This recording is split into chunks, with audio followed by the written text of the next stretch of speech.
Halo teman-teman, welcome back to our channel Elang Kasah Tentang Hukum. Gimana kabarnya nih teman-teman? Semoga sehat selalu ya. Di video kali ini kita akan membahas terkait bagaimana mediasi dalam peraturan perundang-undangan. But before it, please don't forget to like, share, comment, and subscribe. Terima kasih banyak sebelumnya. Oke, langsung aja terkait pengertian mediasi. Jadi, secara etimologi, istilah mediasi berasal dari bahasa Latin, yaitu mediar, yang berarti berada di tengah.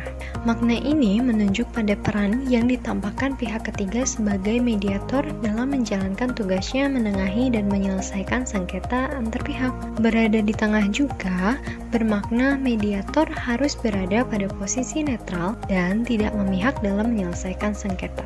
Adapun sebagaimana yang tertera dalam pasal 1 ayat 1 Perma nomor 1 tahun 2016 bahwa yang dimaksud dengan mediasi itu sendiri ialah merupakan cara penyelesaian sengketa melalui proses perundingan untuk memperoleh kesepakatan para pihak dengan dibantu oleh mediator. Lalu, bagaimana pengertian mediasi menurut para ahli? Kita ambil dua pendapat para ahli. Yang pertama dari Gary Goodpaster, beliau berpendapat mediasi ini merupakan proses negosiasi pemecahan masalah di mana pihak luar yang tidak memihak atau disebut juga dengan impartial, kemudian netral bekerja dengan pihak yang bersengketa untuk membantu proses kesepakatan perjanjian yang memuaskan.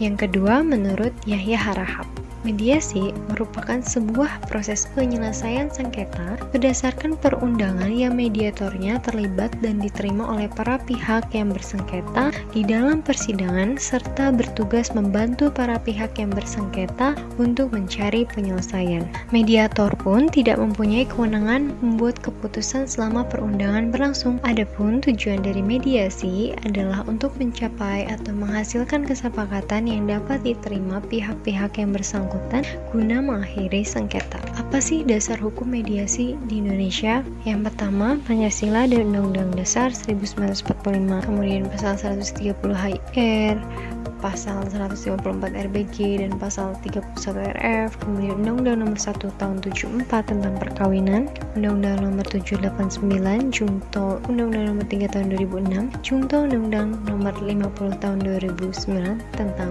peradilan agama. Ada Undang-Undang nomor 30 tahun 99 tentang arbitrase dan alternatif penyelesaian sengketa, pasal 6, Peraturan Pemerintah nomor 9 tahun 1975 pasal 31, KHI pasal 115, 131 ayat 2, 143 ayat 1 dan 2, dan pasal 144. Kemudian SEMA atau Surat Edaran Mahkamah Agung dan Perma nomor 2 tahun 2003, Junto Perma nomor 1 tahun 2008, Junto Perma nomor 1 tahun 2016 tentang prosedur mediasi di pengadilan. Lantas, bagaimana sejarah mediasi? Sejarah mediasi itu yang kami paparkan akan menjadi dua bagian.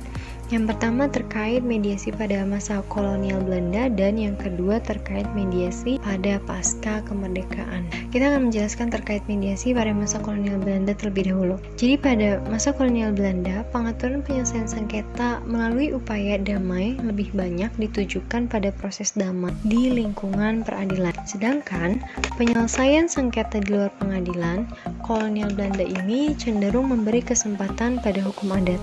Belanda meyakini bahwa hukum adat mampu menyelesaikan sengketa kaum pribumi secara damai tanpa memerlukan intervensi pihak pengusaha kolonial Belanda. Karena masyarakat Indonesia atau pribumi tidak dapat dilepaskan dari kehidupan adat mereka, termasuk dalam penyelesaian kasus hukum.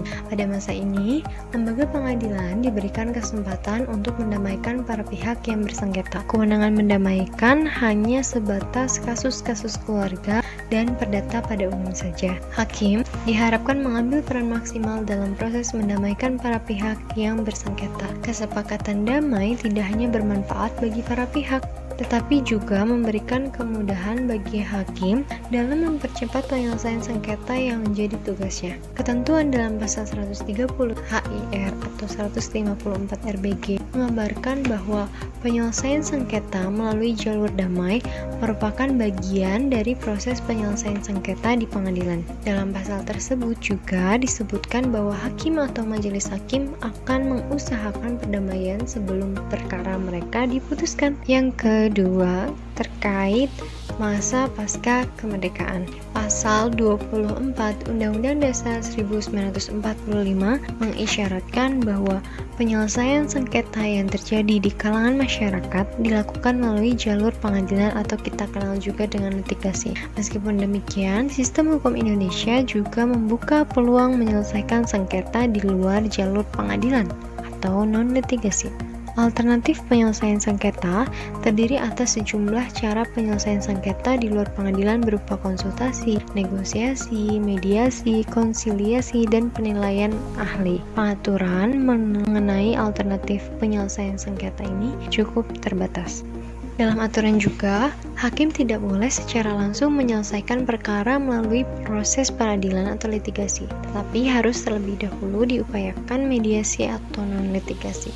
Hakim juga diwajibkan melakukan mediasi kepada para pihak dalam memeriksa, mengadili, dan memutus perkara di pengadilan. Pengintegrasian mediasi ke dalam proses beracara di pengadilan akan dapat mengintervensikan para pihak menempuh jalur damai dalam penyelesaian sengketa pada tingkat pertama. Pelaksanaan mediasi di pengadilan juga akan mempercepat proses penyelesaian sengketa, serta memberikan akses kepada para pihak untuk memperoleh keadilan melalui penyelesaian sengketa yang memuaskan. Dengan demikian, di samping proses pengadilan yang bersifat memutus dan adjudikatif, mediasi di lembaga peradilan akan memperkuat dan memaksimalkan fungsi pengadilan dalam penyelesaian sengketa. Well guys, segini dulu pemaparan terkait mediasi ya. Insya Allah di video selanjutnya kita akan menjelaskan terkait bagaimana macam-macam mediasi dan bagaimana langkah mediasi. Thanks for watching. Please don't forget to like, share, comment, and subscribe. Semoga sehat selalu.